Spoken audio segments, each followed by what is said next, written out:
Everyone, आज हम discuss करेंगे methods of preparation of thiophene. तो थायोफीन क्या है हमारे पास? थायोफीन है हमारे पास एक 5 membered ring containing sulphur heteroatom.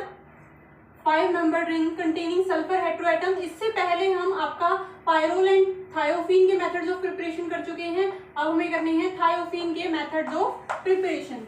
हाँ जी, तो अगर हम बात करें कि आपका थायोफीन किस तरह से प्रिपेयर किया जा सकता है, यानी कौन कौन से मेथड्स हैं, एक एक करके हम डिस्कस करेंगे कुछ मेथड्स। तो सबसे पहले हम डिस्कस करते हैं फ्रॉम एसिटाइलिन। फर्स्ट मेथड है हमारे पास फ्रॉम एसिटाइलिन। सिमिलर मेथड हम कर चुके हैं आपका in case of preparation of pyrrole. वहां पर हमने किया क्या था? हमने किया था कि आपके एसिटाइलिन के मॉलिक्यूल्स जो हैं उन्हें रिएक्ट कराया था अमोनिया के साथ in the presence of alumina, और क्या किया था हमने? एक हीटेड ट्यूब से पास किया था उसे, जिससे कि हमारी किसकी फॉर्मेशन हो गई थी? पायरोल की।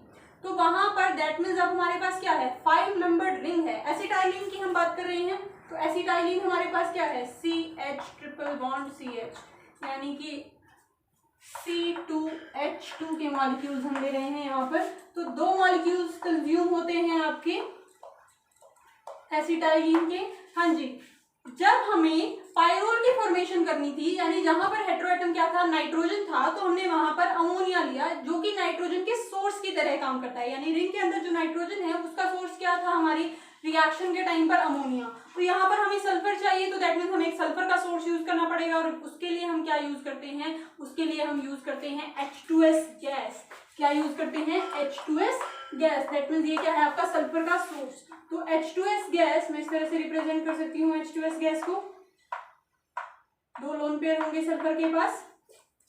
हाँ जी, ये है आपका।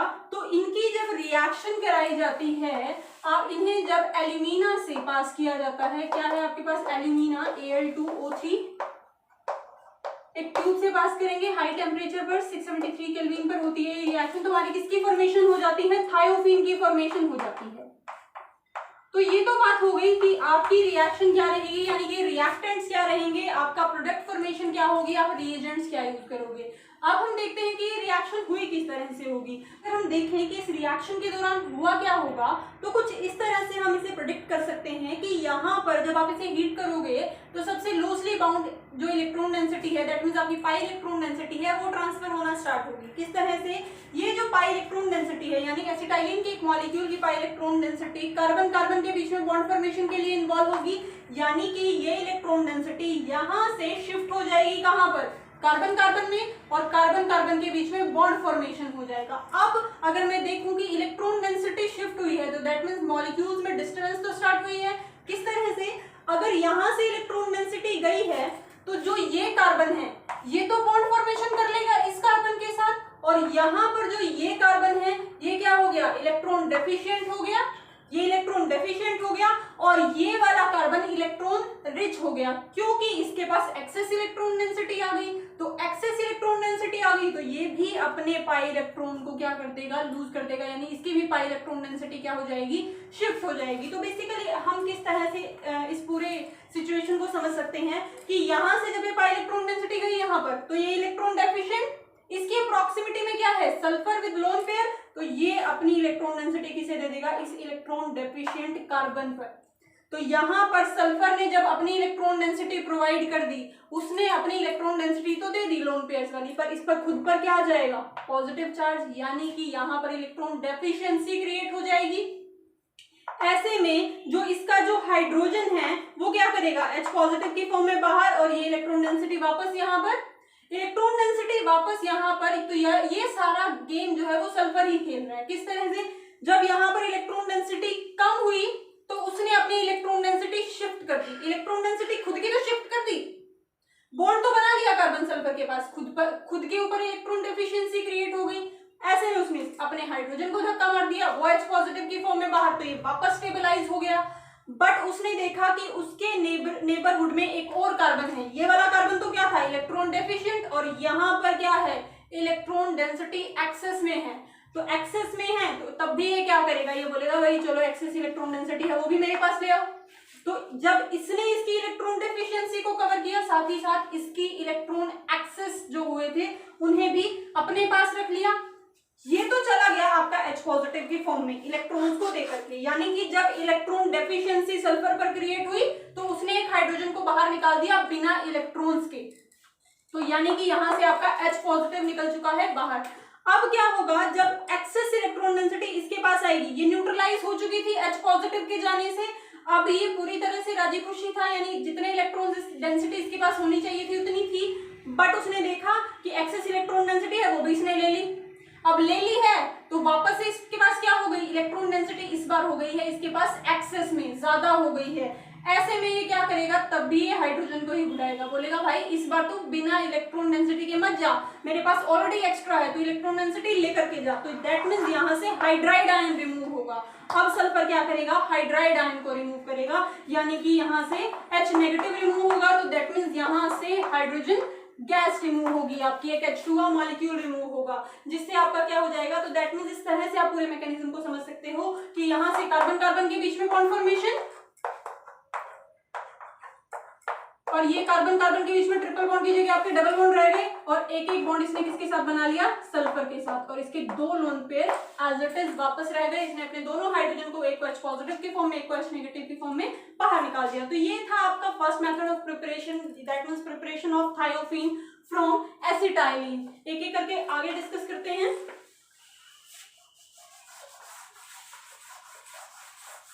जी नेक्स्ट है हमारे पास फ्रॉम ब्यूटेन। हाँ जी, कार्बन कार्बन की चेन है ये आपकी butane, that means 4 carbon, CH2 CH3 CH2 CH3। आपको करना क्या है, सिंपली ब्यूटेन को हीट करना है in the presence of sulphur, यानी एक्सेस ऑफ सल्फर के साथ आप इसे हीट करोगे हाई टेम्परेचर पर, और इसे हीट करने से आपके पास किसकी फॉर्मेशन हो जाती है, थायोफीन की फॉर्मेशन हो जाती है। हाँ जी, थायोफीन की सिंपल प्रिपरेशन है। ये करना क्या है आपको एक ब्यूटेन के साथ एक्सेस ऑफ सल्फर की प्रेजेंस में आपको ब्यूटेन को हीट करना है, जिससे आपकी थायोफीन की फॉर्मेशन हो जाएगी, और यहाँ से जो आपके जो हाइड्रोजन के मॉलिक्यूल्स हैं, यानी जो आपके प्रोटॉन्स हैं, वो H2S की फॉर्म में बाहर निकल जाएंगे। 3 मॉलिक्यूल्स ऑफ H2S रिलीज होंगे यहाँ से, तो H2S गैस रिमूव हो जाएगी, और आपकी सिंपली किसकी फॉर्मेशन हो जाएगी, थायोफीन की फॉर्मेशन हो जाएगी। तो ये था आपका second method of preparation.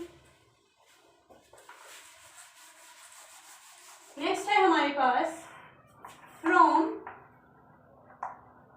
1,4-डाइकीटोन्स, from 1,4-डाइकीटोन्स। हाँ जी, 1,4-डाइकीटोन से दैट मींस ये हमारी क्या है, पालनोर सिंथेसिस। हम इससे पहले पायरोल और फ्यूरान के केस में भी कर चुके हैं ये रिएक्शन सेम, पालनोर सिंथेसिस। हाँ जी, होता क्या है, आप 1,4-डाइकीटोन्स लोगे, 1,4-डाइकीटोन्स दैट मींस आपका जो कीटोन है उसी की 4th पोजीशन पर वापस से क्या हो, कीटोन, यही आपका क्या है, 1,4-डाइकीटोन। हाँ जी, तो ये हमारा 1,4-डाइकीटोन, इससे किसकी प्रिपरेशन होगी इस बार, थायोफीन की। हाँ जी, तो अगर आपको याद है अपनी पायरोल और फ्यूरान की, अगर किसी ने नहीं वीडियो देखी है तो आप देख सकते हो, इससे पहले वीडियोस बन चुकी हैं आपकी पायरोल और फ्यूरान की प्रिपरेशन पर, वहां पर भी हमने ये सेम की थी, पालनोर सिंथेसिस। हमारा इनिशियल जो रिएजेंट है वो सेम था, दैट मींस 1,4-डाइकीटोन से ही हम प्रिपरेशन करते हैं। अमोनिया के केस में यहाँ पर आपने क्या किया था, यहाँ पर आपने रिएक्शन कराई थी, पायरोल के केस में यहाँ पर आपने अमोनिया के साथ रिएक्शन कराई थी, और आपके फ्यूरान के केस में सिंपली 1,4-डाइकीटोन से ही आपकी रिएक्शन होती है। यहाँ पर हम बात कर रहे हैं थायोफीन की। थायोफीन में दैट मींस आपको एक हेटेरोएटम इंट्रोड्यूस करना है। यहाँ पर अगर आप देखो तो आपको बेसिक स्केलेटन नजर आ रहा है, आपको सिर्फ यहाँ पर सल्फर इंट्रोड्यूस करना है। तो सल्फर इंट्रोड्यूस करने के लिए जो आप रिएजेंट यूज करने वाले हो वो आप रिएजेंट यहाँ पर यूज करोगे P2S3 और P2S5। इनका काम क्या है, आपका सल्फर इंट्रोड्यूस कराना, यानी कि सल्फ्यूराइजेशन कराना। तो यहां से हमारा क्या होगा, सल्फ्यूराइजेशन होगा, जिसके बाद आपका क्या होगा, थायोफीन की फॉर्मेशन होगी। यानी सिंपल है, आपको 1,4 डायकीटोन्स की रिएक्शन करानी है P2S3 यानी सल्फ्यूराइजेशन रिएजेंट्स के साथ, P2S3 या P2S5 के साथ, और जिससे कि आपका थायोफिन की प्रिपरेशन हो जाएगी। तो ये तो था कि आपका रिएक्टेंट क्या रहेगा, रिएजेंट क्या रहेगा, और आपकी फॉर्मेशन यानी कि आपके प्रोडक्ट की फॉर्मेशन क्या होगी। अब पॉइंट ये है कि रिएक्शन हुई किस तरह से। तो ये रिएक्शन किस तरह से होती है, बिल्कुल सिंपल रिएक्शन है ये आपकी। किस तरह से, हाँ जी, सबसे पहले जब इन्हें P2S5 या P2S3 के साथ रिएक्शन कराएंगे तो यहाँ पर क्या होगी, सल्फ्यूराइजेशन होगी। दैट मीन्स ये जो आपके कीटोन्स हैं, ये जो आपके ऑक्सीजन है, ये रिप्लेस हो जाएंगे सल्फर से। तो दैट मीन्स हमारे पास क्या होगा, CH2 C double bond S C double bond S CH3 CH3। हाँ जी, तो यहाँ पर आपकी सल्फ्यूराइजेशन हो जाएगी। तो जिस तरह से आपके कीटो इनोल फॉर्म ऑक्सीजन के लिए होती है यानी कीटोन के लिए होती है, वैसे ही यहाँ पर आपके क्या किसकी फॉर्मेशन हो सकती है, थायोल्स की। किस तरह से, CH double bond CSH, thiols की फॉर्मेशन होगी CSH CH3 CH3। हाँ जी, नेक्स्ट स्टेप में सिंपल आपका H2S का रिमूवल हो जाएगा और ये सल्फर क्या कर लेगा, साइक्लाइजेशन कर लेगा। तो दैट मीन्स यहाँ से हमारे पास क्या हुई, H पॉजिटिव यहाँ से और SH नेगेटिव यहाँ से, यानी यहाँ से आपका H पॉजिटिव और SH नेगेटिव रिमूव होकर के तो क्या बना लेगा, H2S का फॉर्मेशन कर लेगा, और ये साइक्लाइजेशन करके किसका फॉर्मेशन कर लेगा, आपका सिंपली थायोफिन का फॉर्मेशन कर लेगा। तो यहाँ से आपकी थायोफिन की फॉर्मेशन हो गई। तो हमने किया क्या है, हमने सिंपली 1,4 डायकीटोन्स लिया है, उसका सल्फ्यूराइजेशन कराया है, जिसके बाद सिंपली साइक्लाइजेशन हुआ है H2S के रिमूवल के साथ। हाँ जी, तो ये थी आपकी थायोफिन की प्रिपरेशन। नेक्स्ट प्रिपरेशन की हम बात कर लेते हैं जी। नेक्स्ट है हमारे पास from sodium succinate. Sodium succinate, हाँ जी, अगर हम बात करें सोडियम सक्सीनेट की तो ये होता है CH2 जो आपका सक्सीनिक एसिड होता है, उसी की जगह आपको क्या लेना है, sodium succinate. C double bond O NA C double bond O NA। हाँ जी, जब सोडियम सक्सीनेट को जब हीट किया जाता है in the presence of P2S3 और P2S5 तो आपको किसकी फॉर्मेशन होती है, थायोफिन की। आपके रिंग के लिए जो सल्फर है उसका सोर्स क्या रहता है, P2S5 या फिर P2S3 as a source use किया जाता है फॉर सल्फर। हाँ जी, तो होता क्या है, जब आपसे सोडियम सक्सीनेट को हीट कराते हो in the presence of P2S3 तो आपके पास क्या आ जाता है, थायोफिन की फॉर्मेशन हो जाती है। तो ये तो बात हो गई कि आपके इनिशियल आपके स्टार्टिंग मटेरियल क्या रहेंगे, आपके रिएजेंट क्या होंगे, आपने क्या किया जिससे कि आपका थायोफिन का फॉर्मेशन हुआ। अब हम बात कर लेते हैं कि रिएक्शन हुई किस तरह से होगी, यानी कि इसके मैकेनिज्म से रिलेटेड हम बात कर लेते हैं। तो जैसे ही आप सोडियम सक्सीनेट को हीट करोगे, आपको पता है कि जो आपका सोडियम है यानी कि आपका Na है वो Na पॉजिटिव की फॉर्म में बाहर निकल जाएगा। तो यहाँ से अगर मैं बात करूं कि ये आपका Na पॉजिटिव की फॉर्म में बाहर आ गया तो ऊपर क्या आ गया, नेगेटिव चार्ज। ऊपर नेगेटिव चार्ज है, दैट मींस एक स्ट्रॉन्ग न्यूक्लियोफाइल है और यहाँ पर आपको एक इलेक्ट्रोफिलिक सेंटर नजर आ रहा है। तो ये क्या करेगा, इस इलेक्ट्रोफिलिक सेंटर पर अटैक करेगा, इलेक्ट्रोफिलिक सेंटर पर अटैक करेगा। तो ये जो आपका ONA है ये ONA नेगेटिव फॉर्म में बाहर निकल जाएगा, यानी कि यहाँ से आपका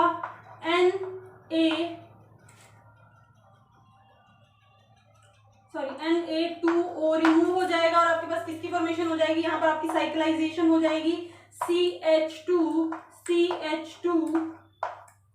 CO डबल बॉन्ड O। हाँ जी, इसके बाद कराना क्या है, उसके बाद नेक्स्ट स्टेप में कराई जाती है इसकी रिडक्शन होगी और यहां से आपका CH जो आपका कीटोन है वो अल्कोहल में कन्वर्ट हो जाएगा रिडक्शन से, CH2 COH। हाँ जी, जो आपका कीटोन है रिडक्शन से किसमें कन्वर्ट हो जाएगा, अल्कोहल में कन्वर्ट हो जाएगा, जिसके बाद यहाँ से क्या होगा, आपका वाटर रिमूवल होगा। ये आपका sp3 हाइब्रिड कार्बन है विद टू इलेक्ट्रोनेगेटिव एटम, तो यहाँ से क्या होगा, सिंपल वाटर रिमूवल। सिमिलरली यहाँ से भी क्या होगा, वाटर रिमूवल, यानी कि यहाँ से CH2 से हाइड्रोजन और यहाँ से OH, तो यहाँ से आपके 2 मॉलिक्यूल वाटर के रिमूव हो जाएंगे। दो वाटर मॉलिक्यूल रिमूव हो जाएंगे और यहाँ पर डबल बॉन्ड की फॉर्मेशन हो जाएगी। तो दैट मीन्स हमारे पास क्या आ गया, हमारे प्रोडक्ट की फॉर्मेशन हो गई थायोफीन की। तो हम बात कर रहे थे कि आप सोडियम सक्सिनेट को जब P2S3 की प्रेजेंस में हीट कराते हो तो यहाँ पर क्या होता है, आपकी थायोफीन की फॉर्मेशन हो जाती है। तो हमने अगर मैकेनिज्म को देखे तो मैकेनिज्म में हमारे पास क्या हुआ कि आपके क्या हुआ, यहाँ से Na पॉजिटिव रिमूव हो गया, यहाँ से ONA तो Na2O की रिमूवल हो गई यहाँ से, और यहाँ पर क्या हो गया, साइक्लाइजेशन, सिंपल साइक्लाइजेशन है ये। यहाँ पर एक सिंपल सा न्यूक्लियोफिलिक अटैक है, वो कुछ भी नहीं है। Na पॉजिटिव गया तो आपके पास क्या होगा, O नेगेटिव एक स्ट्रॉन्ग न्यूक्लियोफाइल जिसने इलेक्ट्रोफिलिक सेंटर पर अटैक किया। अब वहां पर वो अपनी वैलेंसी कंप्लीट करने के लिए यहाँ से ONA को रिमूव कर देगा, NaO नेगेटिव की फॉर्म में रिमूव हुआ तो इन्होंने मिलकर यहाँ पर क्या बना लेंगे, Na2O की फॉर्मेशन कर लेंगे और साइक्लाइजेशन हो जाएगी। नेक्स्ट स्टेप में रिडक्शन से क्या होगा, आपके जो कीटोन है वो अल्कोहल में कन्वर्ट हो गए, अल्कोहल में कन्वर्ट हो गए, उसके बाद क्या हुआ, सिंपल वाटर रिमूवल हुआ और यहाँ से हमारे पास फ्यूरैन की फॉर्मेशन हुई। सॉरी ये स्टेप रह गया हमारे पास यहाँ पर फ्यूरैन की फॉर्मेशन हुई, यहाँ पर डबल बॉन्ड इंट्रोड्यूस हो गए, वाटर रिमूवल के बाद फ्यूरैन की फॉर्मेशन हुई और फ्यूरैन को आप सिंपली P2S3 या P2S5 की प्रेजेंस में सल्फ्यूराइजेशन करा करके किसकी फॉर्मेशन हो जाएगी, थायोफीन की। तो ये आपका फ्यूरैन का थायोफीन से कन्वर्जन भी है जिसको आप सल्फ्यूराइजेशन के थ्रू करा सकते हो। तो ये था आपका, ये सब थे आपकी प्रिपरेशन ऑफ थायोफीन। आज के लिए इतना ही, थैंक यू क्लास।